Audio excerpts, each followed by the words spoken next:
Hi guys, welcome to my videos. So guys, today in this video we are going to watch how to apply for travel records for your travel in and out of Australia. Before I proceed further, if you have not already subscribed to my channel, please go and subscribe right now. And also I would like to clarify, neither I am an immigration consultant nor I am a government body. So if you take anything out of this video, you do it at your own risk. Alright guys, so let's proceed.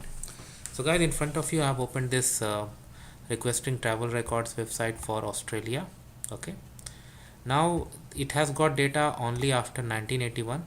If you wanna get the data, your movement data before 1981, you need to contact National Archives of Australia. So still like 43 and then 1942 years data they have. Okay, it will not show the countries you travel to or from. It will just give you your Australia. Okay, all right. Port codes, it will show Australian port of departure, flight or vessel details such as flight number, visa subclass and expiry date. Okay, fine. So that's good. So you can click on how to apply. So there is a link to apply, but before we go that, let's check the document checklist. What are the things we need? And then we'll go through the application process. So when you apply for your own, your current photo ID, proof of any name changes. If you apply for someone else, signed written consent, form 956, photo ID, proof of name change, your photo ID, child movement, non-English document must be translated. Okay, fine. Now we can go to the apply tab.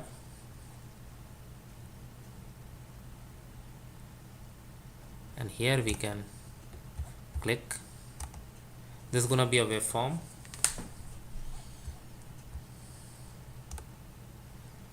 So you can read the privacy and security statement. If you agree, you can go for it. Let's say apply for myself, electronic communication. If I select yes, it's fine. Enter the email. If I select no, what happens? You cannot use this form. You need to go to Global Service Center. Okay, so your details, date of birth, country of passport, data, attach a copy of photo ID, date, range, and why do you require. Okay, you have